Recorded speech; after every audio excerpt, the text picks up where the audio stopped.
Cet homme a sans doute le destin du pays en main. Il présentera le budget 2016-2017 pour essayer de nous sortir de ce marasme économique dans lequel on ne cesse de s'embourber. C'est vrai, Pravin Jugnauth n'en est pas à son baptême du feu.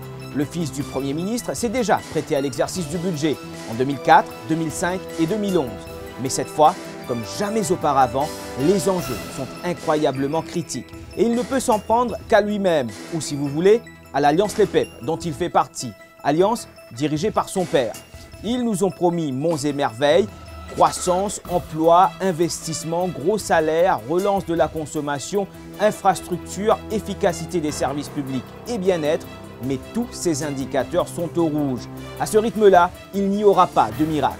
Si le ministre des Finances ne réussit pas maintenant, tout de suite, tout, y compris ses ambitions premier ministérielles, risque de s'effondrer comme un vulgaire château de cartes. Voici pourquoi, à la veille du deuxième budget de l'Alliance Les Peuples, Pravin Jugnauth est sous pression.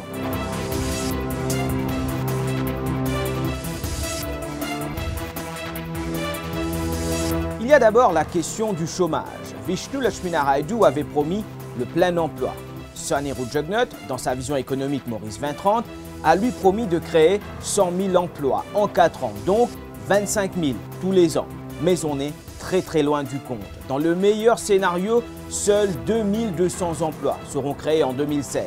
Aujourd'hui, le pays compte 45 000 chômeurs. Un chômeur sur deux a moins de 25 ans. 6 fois sur 10, ils ont de l'expérience professionnelle. 9 chômeurs sur 10 détiennent au moins un School Certificate. Ils ont la compétence. C'est le travail qui manque. Le constat est donc cinglant. On est en échec total sur la question de l'emploi avec le chômage qui reste au-dessus des 7% en 2016. L'urgence de Pravin Jugnauth, c'est d'inverser cette tendance. Beaucoup plus facile à dire qu'à faire, car l'économie, ça fonctionne comme ça.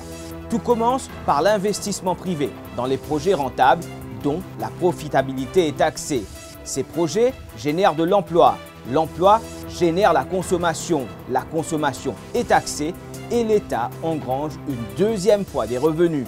Mais les maillons de cette chaîne semblent toutes rouillés. Voyons la courbe de l'investissement direct étranger. En 2015, comparé à 2012, 2 fois moins d'argent est venu de l'étranger. Et là encore, 7 roupies sur 10 allaient dans les IRS et les RES. Un créneau peu productif, c'est-à-dire qui génère peu d'emplois et qui n'a aucun effet boule de neige sur l'activité économique. Pour l'investissement local, c'est pire. Regardez la courbe et les chiffres. Moins 5,2% du PIB investi l'année dernière. Cela veut dire qu'on est dans la mauvaise spirale. Les entreprises se disent qu'elles ne vont pas investir puisque la consommation stagne. La consommation, elle, stagne, comme je vous l'ai expliqué, puisque les entreprises n'investissent pas et ne créent donc pas d'emplois. C'est cette bombe que Pravin Jugnauth doit désamorcer. Il doit maintenir en vie un système qui est en train de s'auto-étouffer. Il doit le faire pour 2 raisons. La plus évidente, d'abord, ses activités économiques sont cruciales.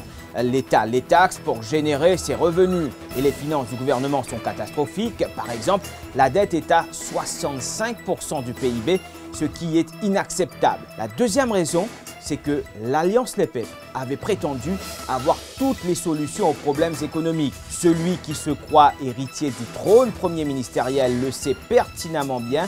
Échouer comme Vishnu Lakshminarayalu et ses Smart Cities signifierait qu'ils ont tous grossièrement bluffé, voire menti.